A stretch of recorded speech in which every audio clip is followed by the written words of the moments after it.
ሰላም ውድ የስማርት አፕ ቤተሰቦች እንዴት ናችሁ? እንግዲህ በዛሬው ቪዲዮ የምንመለከተው አንድ ተማሪ የኢንትራንስ ኤግዛምን ለማለፍ ምን ማድረግ ይጠበቅበታል፣ እንዲሁም ደግሞ በባለፈው መግለጫ ላይ ፕሮፌሰር ብርሃኑ ነጋ እስከዛሬ ይህን 3 ዓመት ሙሉ ተማሪዎች ምን አይነት ስህተቶችን ሰርተው ነው ሊወድቁ የቻሉትና እንዲሁም ደግሞ ካሁን በኋላ ተማሪዎች የትኞቹ ትምህርቶች ላይ ቢያተኩሩ በቀላሉ ኢንትራንስ ማለፍ ይችላሉ የሚለውን የተወሰነ ፍንጮችን ሰጥተዋል ማለት ነው።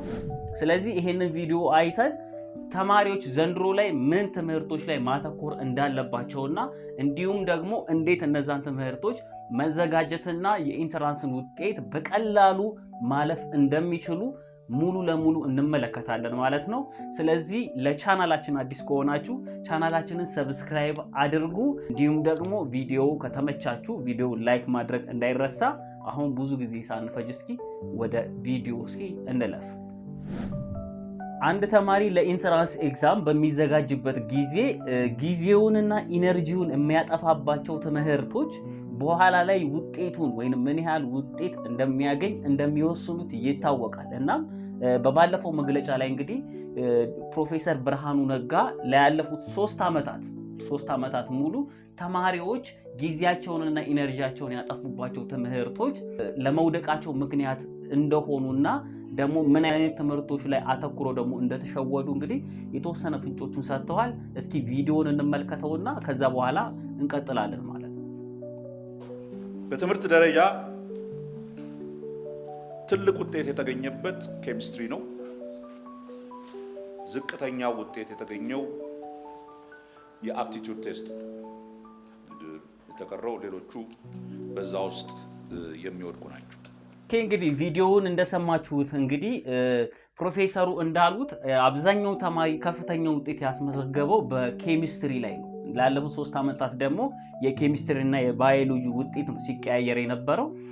ዝቅተኛ ውጤት ከተመዘገበባቸው እንግዲህ የዘንድሮ የአፕቲቲዩድ ቴስት ነው። ያለፉት 3 ዓመታት ደግሞ ስንሰራ ደግሞ ማትስ እና ፊዚክስም አብሮ ይመደባሉ ማለት ነው። እነዚህ ተማሪዎች ዘንድሮ ላይ የወደቁት ተማሪዎች ላለፉት 3 ዓመት የወደቁት ተማሪዎች ለምንድን ነው ብለን በዚህ ዳታ መሰረት እንግዲህ ላለፉት 3 ዓመታት በመጡት ዳታ ስንመረምርና ስናየው እነዚህ ተማሪዎች ኢነርጂያቸውንና ጊዜያቸውን ሞር እያጠፉ ያሉት እነዚህ ትምህርቶች ላይ ነው። ነገር ግን መረዳት ያለብን ነገር ምንድነው?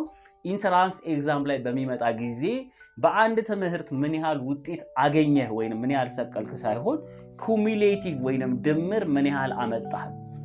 እነዚህ ተማሪዎች ኖርማሊ በእነዚህ ትምህርቶች ከፍተኛ ውጤት ያመጡና እነዚህ 3 ትምህርቶች ደግሞ አብዛኛውን ጊዜ ውጤታቸው ከ50 በታች ነው የሚሆኑት። የእነዚህን ውጤቶች ይዘውት ወደታች ይወርዳሉ። አንድ ተማሪ የኢንትራንስን ውጤት ጥሩ አመጣለሁ ብሎ ካሰበ ኩሙሌቲቭ ወይንም ድምሩ ወይንም የሚያመጣቸው ውጤቶች ሞዴሬት ወይንም ሌቭል መሆን አለባቸው። ስለዚህ እነዚህን ትምህርቶች ወደድም ጠላም ለማለፍ ካሰበ እነዚህ ትምህርቶች ላይ ትኩረት ሰጥቶ የተወሰነ ቢያንስ ኦልሞስት እስከ 60 ወይንም ከ60 በላይ ማምጣት ይጠበቅበታል ማለት ነው። ስለዚህ እነዚህ ትምህርቶች ላይ ትኩረት ስላላደረጉ አብዛኛው ተማሪ የወደቀው ለዛ ነው ማለት ነው። ምን ኩሙሌቲቭ ይዞት ወደታች ወረደ። እናንተ በዘንድሮ ዓመት ላይ ማለፍ ከፈለጋችሁ ወይንም እናልፋለን ብላችሁ ካሰባችሁ እነዚህ ትምህርቶች ላይ ጊዜያችሁንና ኢነርጂያችሁን ማጥፋት ግዴታ ይጠበቅባችኋል። እነዚህ ትምህርቶች ላይ አልችልም ከባድ ናቸው ብላችሁ ከተዋችኋቸው በኋላ ላይ ትልቅ ዋጋ ነው የሚያስከፍሏችሁ ማለት ነው። ስለዚህ ዋና ጥያቄ የሚሆነው እነዚህ ትምህርቶች ላይ እንዴት ነው ማተኮር የምችለው ወይም እንዴት ነው ማንበብ የምችለው ማለት እሱን እንግዲህ አብረን እንይ።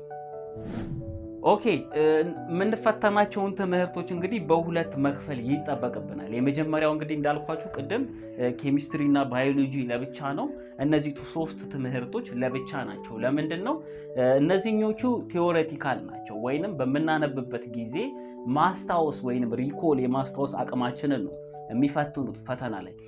እነዚህ ጋር ግን ስንመጣ የሚፈትኑት 2 አይነት ነገር ነው ወይንም የሚመጡት ጥያቄዎች 2 አይነት ናቸው። አንደኛው ቲዮሪ ይመጣል። ቲዮሪ ሆኖ ግን የማስታወስ አቅማችንን ሳይሆን የመረዳት አቅማችንን የሚጠይቁ ናቸው። ምን ያህል ተረድታችሁታል የሚለው ማለት ነው። በምናነብበት ጊዜ ኮንሰፕቱን ወይም ዋና ጽንሰ ሐሳቡን ልንረዳቸው ይገባል ማለት ነው። ሁለተኛ ነገር ምን አላቸው? በአብዛኛው ደግሞ ካልኩሌሽን አላቸው ወይንም ወርክአውት አላቸው። ስለዚህ እነዚህን ትምህርቶች በምናጠናበት ጊዜ አብዛኛውን ጊዜያችንን ማጥፋት ያለብን ምንድነው? ፕራክቲካል ወይንም የተለያዩ ጥያቄዎችን በመስራት ነው ማለት ነው። እንዴት ነው የምናነባቸው እነዚህን ትምህርቶች? ባዮሎጂ እና ኬሚስትሪ ላይ ሲሆን ምን ታደርጋላችሁ? እነዚህ ትምህርቶች የማስታወስ አቅም ነው ብያችኋለሁ አይደል? ስለዚህ ለማስታወስ እንዲረዳችሁ ካሁኑ ሾርት ኖቶችን ታወጣላችሁ ማለት ነው።